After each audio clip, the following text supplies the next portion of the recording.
US dollars, broken down as follows: 194,051,628 US dollars for the equipment, plus engineering services of 118,605,650 US dollars, plus managed services of 14,875,507 US dollars and 1,948,505 US dollars for training services, for a total, I repeat, of 329,481,290 US dollars.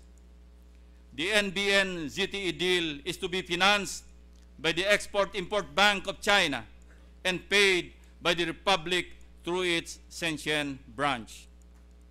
Upon release of the loan, the Republic would immediately pay 15% of the contract price for the equipment as advance payment. For each provisional acceptance of equipment and upon receipt of the commercial invoices, we pay 35% of the contract price. Roughly similar terms of payment are involved in the engineering services, which together with equipment purchase constitute the bulk of the contract. Evident in the scope of work, Mr. President, is the realization that the DOTC has tasked ZTE with the preparation of all the detailed engineering studies, plans, specifications, and designs for the broadband project. ZTE is supposed to complete supply and installation, testing, and commissioning within 36 months from the effective date of the contract. Legacy, Mr. President, 36 months.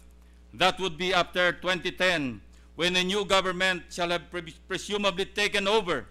The project is turned over. Whether it works as well as it should, given that the contractor themselves will plan, design, test, and implement, that's the problem of the next government. Maybe your next government, Mr. President.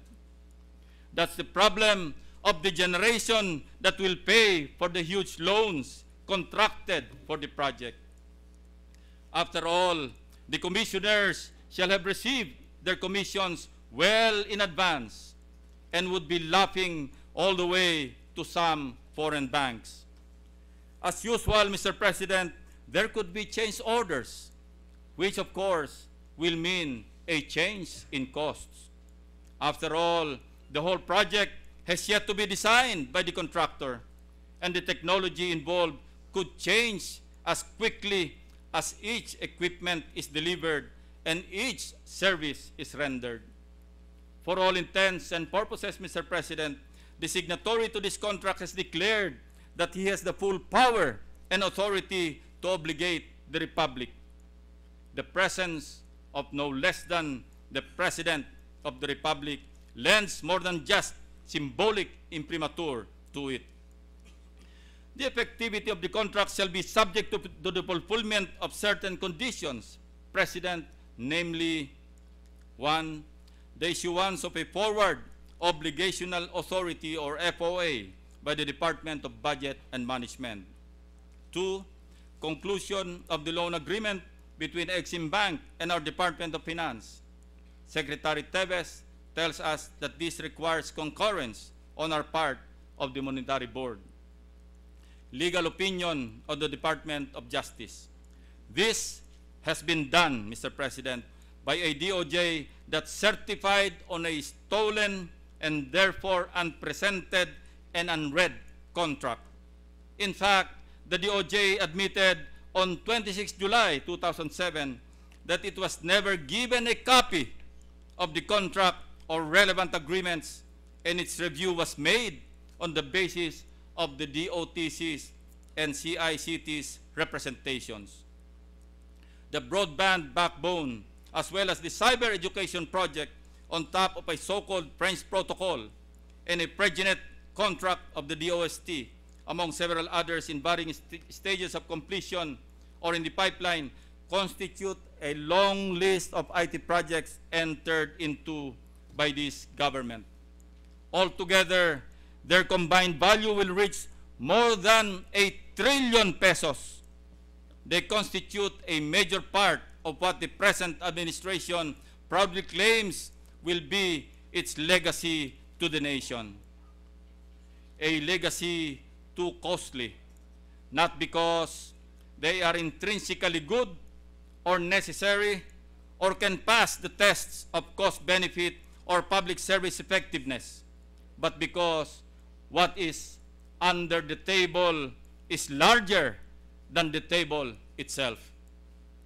And they will be paid by the toil and sacrifices of generations yet to come, while those who profited handsomely, indeed exceedingly well in overpricing and kickbacks, shall have more than several generations of their descendants could ever spend. We are somewhat mollified by the statement from Australia that this government will, after conferring with President Hu Jintao of China, review the NBN ZTE mega deal. We hope this is not another play of mirrors, where after the furor has quieted somewhat, the sinister work resumes towards approving a somewhat modified deal. We are thankful that we now have a Supreme Court, Mr. President, who has acted with integrity and independence to temporarily enjoin the DOTC from implementing this project. We ask the members of the President's Cabinet, whose consciences are rightly bothered and who yet appreciate the meaning of karma, to now be possessed by the courage of their convictions and tell the truth, the whole truth, no matter how sordid and no matter who gets hurt. Mr. President, distinguished senators of the Republic of the Philippines, if all these are what constitute legacy, then the Filipino people would rather have none.